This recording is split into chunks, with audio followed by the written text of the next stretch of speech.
로마서 4장 13절에서 25절 말씀, 신약 성경 244면.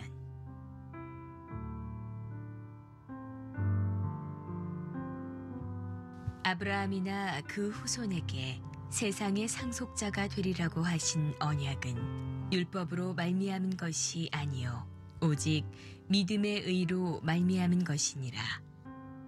만일 율법에 속한 자들이 상속자이면 믿음은 헛것이 되고 약속은 파기되었느니라. 율법은 진노를 이루게 하나니 율법이 없는 곳에는 범법도 없느니라. 그러므로 상속자가 되는 그것이 은혜에 속하기 위하여 믿음으로 되나니 이는 그 약속을 그 모든 후손에게 굳게 하려 하심이라. 율법에 속한 자에게 뿐만 아니라 아브라함의 믿음에 속한 자에게도 그러하니 아브라함은 우리 모든 사람의 조상이라. 기록된 바 내가 너를 많은 민족의 조상으로 세웠다 하심과 같으니 그가 믿은 바 하나님은 죽은 자를 살리시며 없는 것을 있는 것으로 부르시는 이시니라. 아브라함이 바랄 수 없는 중에 바라고 믿었으니 이는 내 후손이 이 같으리라 하신 말씀대로 많은 민족의 조상이 되게 하려 하심이라. 그가 백세나 되어 자기 몸이 죽은 것 같고 사라의 태가 죽은 것 같음을 알고도 믿음이 약하여지지 아니하고 믿음이 없어 하나님의 약속을 의심하지 않고 믿음으로 견고하여져서 하나님께 영광을 돌리며 약속하신 그것을 또한 능히 이루실 줄을 확신하였으니 그러므로 그것이 그에게 의로 여겨졌느니라. 그에게 의로 여겨졌다 기록된 것은 아브라함만 위한 것이 아니요 의로 여기심을 받을 우리도 위함이니 곧 예수 우리 주를 죽은 자 가운데서 살리신 이를 믿는 자니라. 예수는 우리가 범죄한 것 때문에 내줌이 되고 또한 우리를 의롭다 하시기 위하여 살아나셨느니라. 말씀 생각하기 전에 성경 몇 것 읽으면 좋겠습니다. 이미 읽은 로마서 4장 25절 말씀 다 같이 읽으면 좋겠습니다. 로마서 4장 25절 말씀.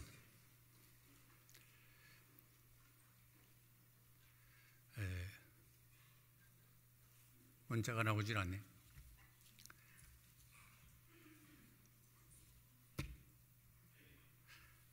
제가 읽겠습니다. 예수는 우리가 범죄한 것 때문에 내줌이 되고 또한 우리를 의롭다 하시기 위하여 살아나셨느니라. 요한복음 10장 14절부터 18절까지 읽습니다. 나는 선한 목자라. 나는 내 양을 알고 양도 나를 아는 것이 아버지께서 나를 아시고 내가 아버지를 아는 것 같으니 나는 양을 위하여 목숨을 버리노라. 또 이 우리에 들지 아니한 다른 양들이 내게 있어 내가 인도하여야 할 터이니 그들도 내 음성을 듣고 한 무리가 되어 한 목자에게 있으리라. 내가 내 목숨을 버리는 것은 그것은 내가 다시 얻기 위함이니 이로 말미암아 아버지께서 나를 사랑하셨느니라. 이를 내게서 뺏는 자가 있는 것이 아니라 내가 스스로 버리노라. 나는 버릴 권세도 있고 다시 얻을 권세도 있으니 이 계명은 내 아버지에게서 받았노라 하시니라. 한 권만 더 읽어요. 히브리서 10장 5절로 7절입니다. 히브리서 10장 5절로 7절. 그러므로 주께서 세상에 임하실 때에 이르시되 하나님이 제사와 예물을 원하지 아니하시고 오직 나를 위하여 한 몸을 예비하셨도다. 번제와 속죄제는 기뻐하지 아니하시나니 이에 내가 말하기를 하나님이여 보시옵소서 두루마리 책에 나를 가리켜 기록된 것과 같이 하나님의 뜻을 행하러 왔나이다 하셨느니라. 오늘 교회용어로 말하면 종료주일이라고 합니다. 예수님께서 십자가 고난 받으실 것을 준비하시기 위해서 예루살렘 성에 입성하시는데 우리 나귀, 사람 타보지 않은 나귀를 타고 입성하시는데 많은 사람들이 겉옷을 펴 깔기도 하고 종려나무 가지를 꺾어 들고서 호산나 왕으로 오시노니 하면서 대환영을 했습니다. 말하자면 이 종료주일은 우리 위해서 이 땅 위에 오신 예수님을 우리가 환영하고 영접하는 주일입니다.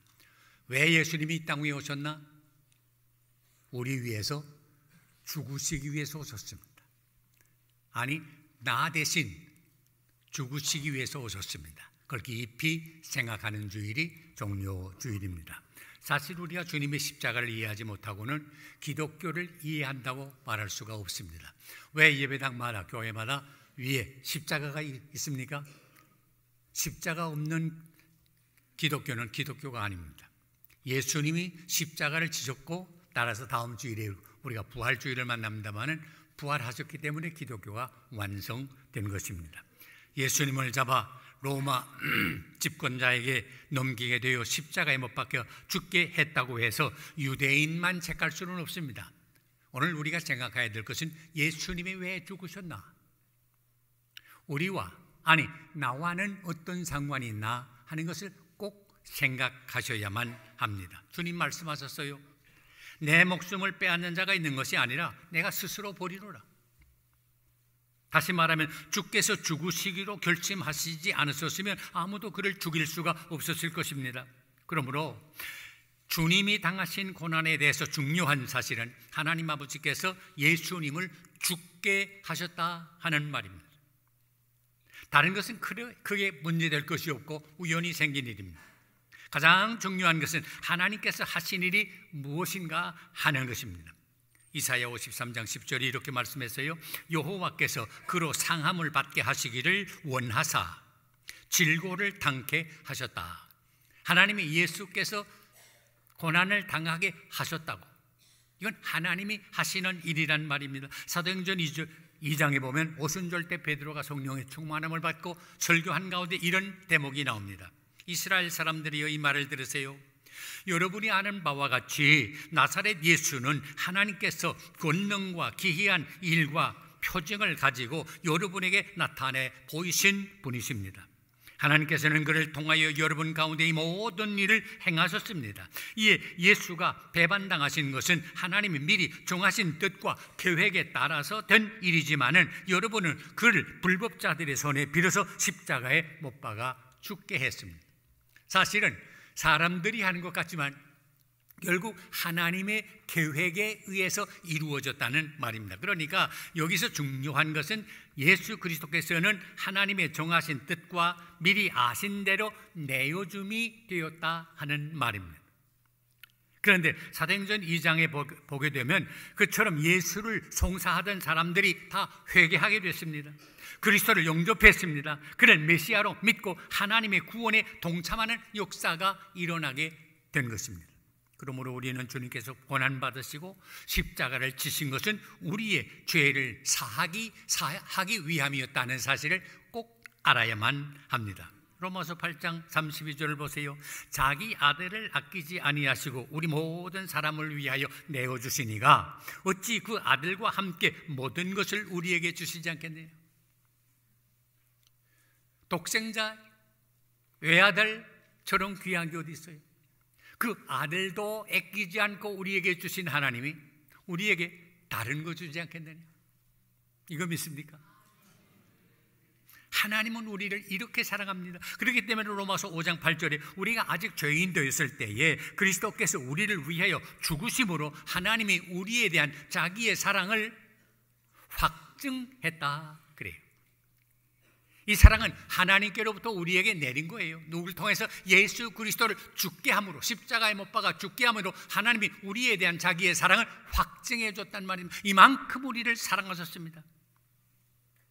그러게 요한복음 3장 16절에 하나님이 세상을 이처럼 사랑하사 독생자를 주셨으니 누구든지 저를 믿는 자마다 멸망치 않고 영생을 얻는다 그러지 않았어요? 오늘 주신 말씀 위에서 말씀한 대로 이거 신학적으로 설명하고 있어요. 다시 말하면 아브라함의 믿음을 말하면서 그는 하나님을 사망 중에서도 생명을 일으키는 분으로 믿었습니다. 바랄 수 없는 것을 바라고 믿었다고 합니다.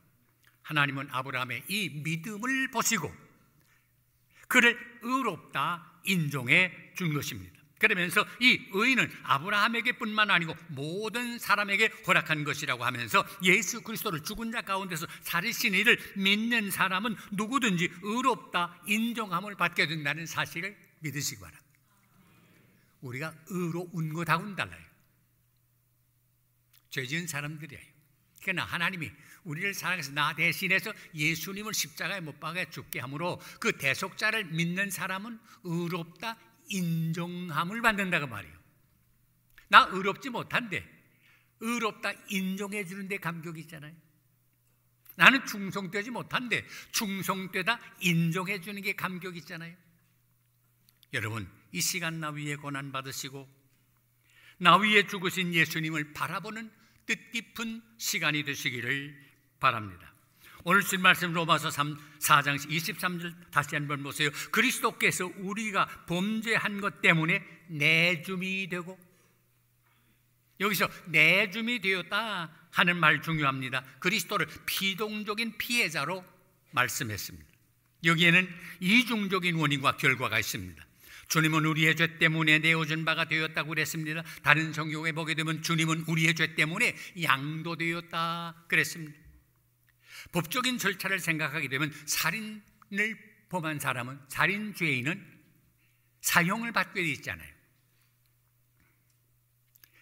그래서 사형 집행자에게 넘겨진다 그 말이, 그래서 집행하는 거 아니에요.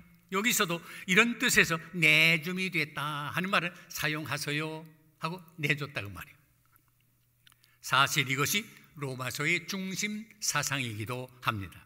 예수 그리스도는 하나의 표본으로 죽으신 것이 아니고 대속자로 죽으셨습니다. 이 사실은 사복음에 다 기록되어 있는 것을 보고 알 수가 있는데, 예수님이 재판을 받으실 때 흉악한 죄를 범한 바라바라는 사람이 나와요. 요한복음에는 바라바를 강도라 그랬어요. 누가복음에 보게 되면 성중에서 일어난 밀란과 살인을 범했기 때문에 감옥에 갇혔다 그래요. 반란을 일으킨 사람이란 말이에요. 그래서 이 사람은 결국 사형을 받게 실이 있어요. 그런데 유대인의 큰 절기에는 이런 사형을 받을 수밖에 없는 사람, 사형수도 한 사람을 놔주는 전통이 있었어요. 그래서 빌라도는 예수님을 심판해 본 결과 아무 죄가 없거든요. 그래서 사실은 놔주려고 그랬어요. 내가 알아보니까 이 사람 죄진 거 없어. 그랬더니 백성들이 뭐라 했습니까? 소리를 쳤습니다. 바라바를 놔주고 예수를 십자가에 못 박았어요. 죄진 거 없는데 너 왜 그런 말 하느냐? 아니요, 십자가에서를 못 박아야 합니다. 못 박아야 합니다. 못 박아야 합니다. 얼마나 소리치고 또 소리치든지 성경에 보게 되면 저들의 소리가 이겼다 그럽니다.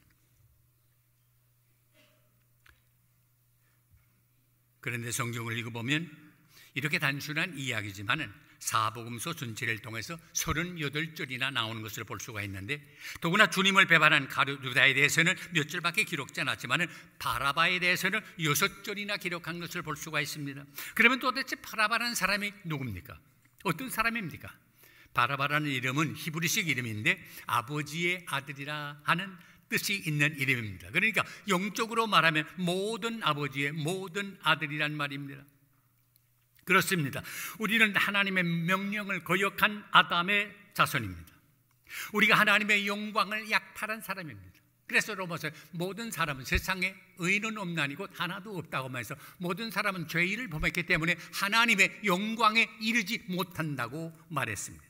우리가 모두 하나님의 영혼과 우리의 영혼과 다른 사람의 영혼을 말하자면 죽인 사람들입니다. 예수님도 말씀했죠. 다른 사람을 미워하면 이미 마음에 살인했느니라. 이거 영적인 해석이에요.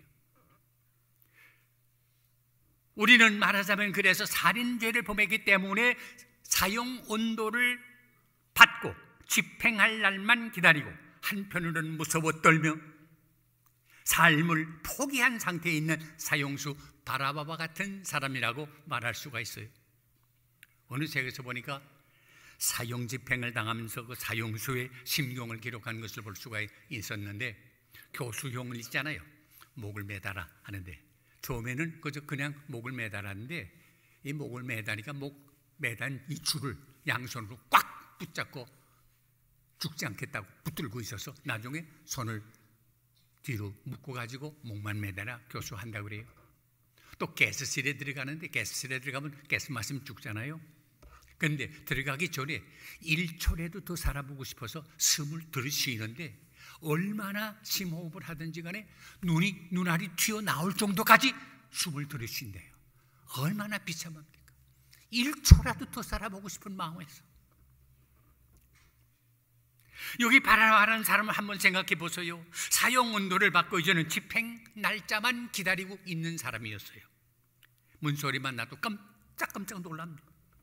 뭐라고 표현하기 어려운 착잡한 심정에서 자신의 손바닥을 들여다보고, 내가 이제 십자가형을 지게 되면 이 손바닥에 굵은 못이 들어갈 터인데 그걸 상상하면서 앉아 있었습니다.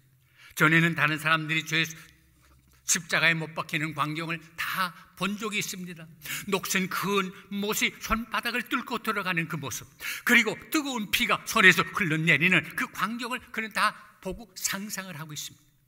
십자가에 못 박힌 사형수들은 매달리는 순간 몸이 축 늘어지면서 살이 찢어지고 하루 이틀 피가 다 나와서 몸에 피가 더 없을 때까지 신음하는 소리를 내다가 신음소리가 끝나면서 죽는 모습도 보았습니다. 이제 내가 그렇게 될 텐데 거의 미칠 지경이었습니다. 그런데 이때 문 열리는 소리가 들립니다. 간수들이 들어옵니다. 아이고, 때는 왔구나. 올 게 바로 왔구나. 각오하고 체념하고 있었는데 나가자고 해서 따라 나왔습니다. 나왔더니 간수들이 자기 묶은 박성을 다 풀어줍니다.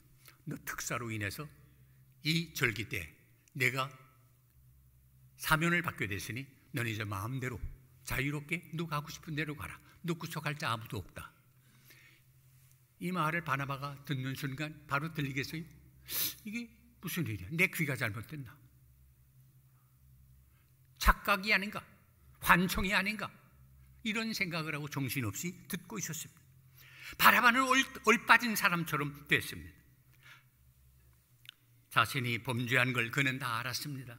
요새 어떤 사람들은 죄를 짓고 죄 짓지 않았다고 나는 모르는데요, 내가 한 건 아닌데요 라고 하지만 바나바는 그런 사람 아니었습니다. 자기가 죄 지은 사람이요, 나는 사형받아 마땅한 사람이니까 난 할 말 없는 사람이라고 인정을 하고 있는 사람이었습니다. 그런 죄를 범한 사람이 그 당시에 최고의 형인 십자가형을 받는다는 것을 너무나 당연하다고 생각했어요.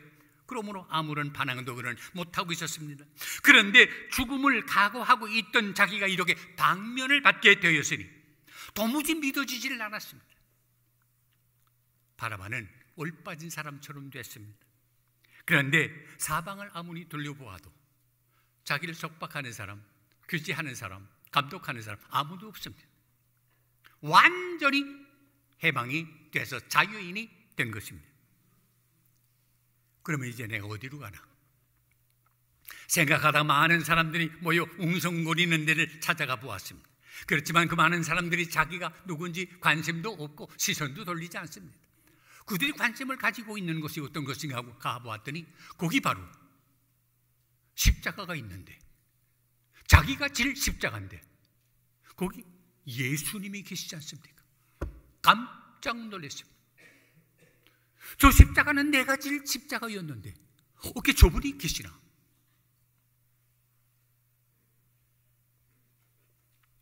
그러면서 많은 사람들이 옆에서 소리 지릅니다. 없이 하소서, 없이 하소서, 십자가의 죄를 못 박으소서 하는 소리가 들려옵니다.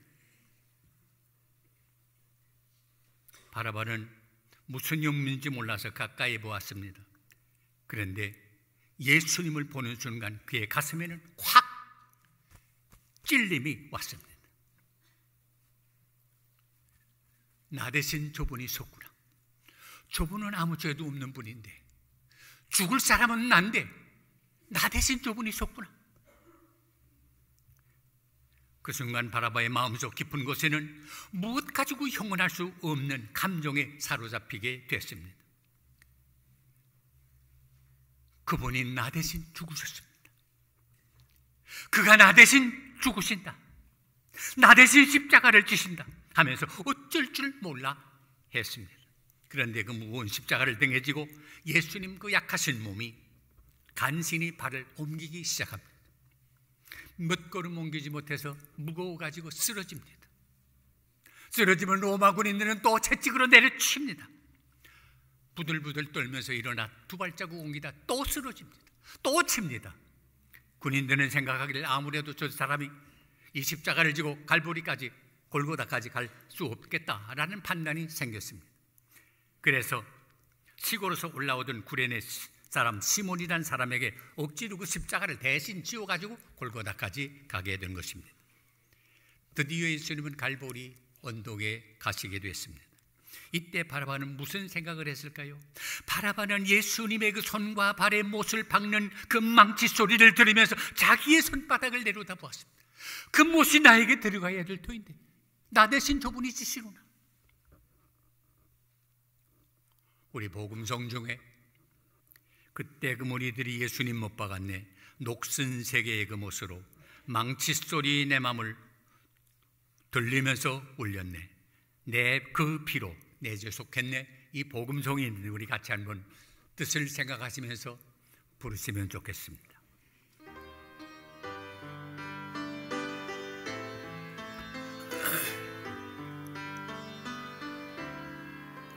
그때 그 무리들이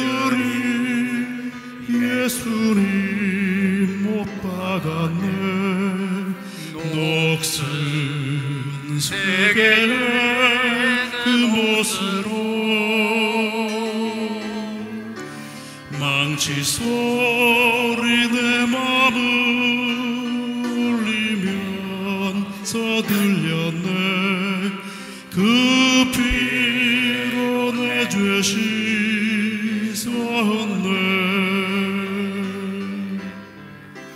주여 저들의 죄를 용서하여 주소서. 주님 눈물로 기도했네. 귀중한 그 보배 피 나를 위해 흘렸네, 그 피로 내 죄 씻었네.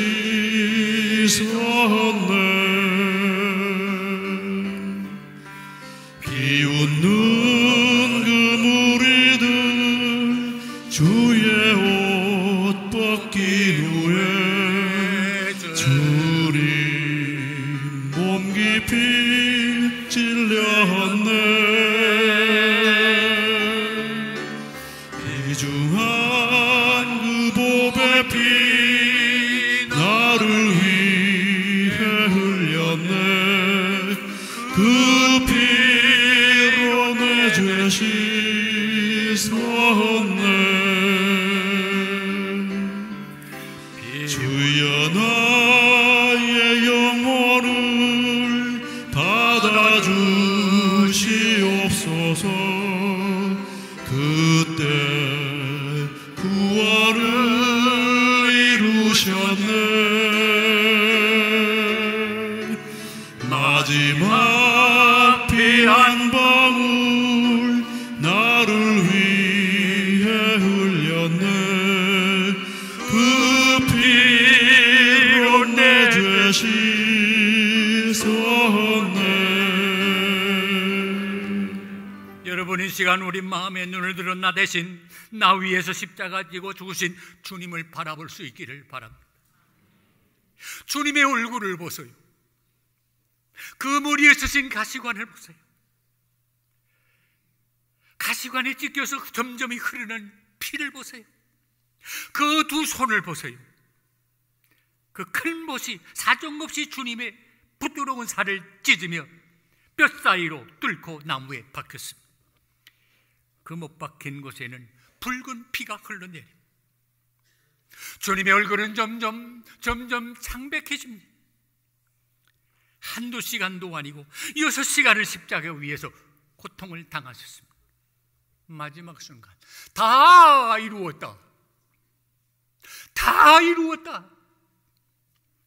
주님은 이 한마디 말씀을 남기고 운명하십니다. 바라바는 속내로 돌아왔습니다. 모두가 전과 다른 것이 하나도 없습니다. 그러나 그 마음속에는 그분이 나 대신 죽으셨소. 그분이 나 대신 죽으셨소. 놀라운 변화가 생긴 것입니다.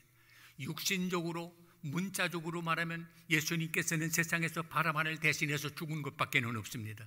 그러나 영적으로 생각하면 사실 주님은 바라바와 같은 나를 대신해서 죽으셨다는 사실을 믿습니까? 내가 받을 벌을 대신 당하셨습니다. 그러나 예수님은 나의 죄로 말미암아 대신 심판을 받으신 것입니다. 그러므로 그리스도는 나의 대속주가 되셔서 그가 몸소 내 죄값을 치르심으로 하나님의 공의와 하나님의 거룩하심을 조금도 상하지 않고 다 이루신 것입니다. 기독교가 뭡니까? 세 마디로 표현할 수 있습니다. 첫째, 나는 지옥에 가야 마땅한 사람입니다. 둘째, 그런데 주님께서 내가 갈 지옥을 취하셨습니다. 셋째, 그러므로 나는 갈 것은 천국뿐입니다. 이게 기독교입니다. 주님께서 십자가에서 죽으심으로 말미암아 나를 위해 천국을 사셨습니다. 하나님께서는 예수를 죽은 자 가운데서 다시 살리심으로 이 위대한 사업을 완성하신 것입니다. 여기서 우리가 반드시 알아야 할 것이 있습니다. 주님이 다시 사심으로 우리가 의로워진 것이 아니라 의롭다함을 얻은 후에 주님이 부활하신 것입니다. 다시 말하면 주님께서 우리 죄 때문에 죽으셨고 우리가 의롭다함을 얻었기 때문에 부활하신 것입니다. 나는 이미 지불해서 영수증을 받았습니다. 그런데 어떻게 잘못해서 다시 거짓으로 갈 수 있습니다. 그럼 또 내야 됩니까? 아닙니다. 영수증을 가고 나이 다 지불해서요 하면 그걸로 끝납니다.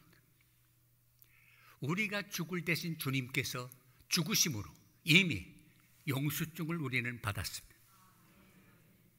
그러므로 그리스도 안에 있는 사람은 누구도 정죄할 자가 없습니다. 예수님은 갈보리산 십자가 위에서 하나님의 계산대로 우리의 죄값을 대신 치렀습니다. 예수님께서 십자가를 지심으로 인하여 우리의 모든 죄의 값이 한 푼도 남김없이 깨끗이 다 갚아줬습니다. 그리고 주님의 부활은 이 모든 죄의 빚을 다 갚았다고 하는 영수증이 되는 것입니다. 이사야 53장 4절로 5절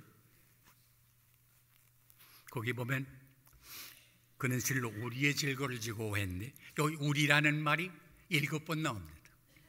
이걸 오늘만 우리 대신 나, 우리를 위하여 하지 말고 나를 위하여 그렇게 7번인데 받아 같이 읽으면 좋겠습니다. 그는 실로 나의 질고를 지고 나의 슬픔을 당하였거늘 나는 생각하기를 그는 징벌을 받아 하나님께 맞으며 고난을 당한다 하였노라. 그가 찔림은 나의 허물을 때문이요 그가 상함은 나의 죄악 때문이라.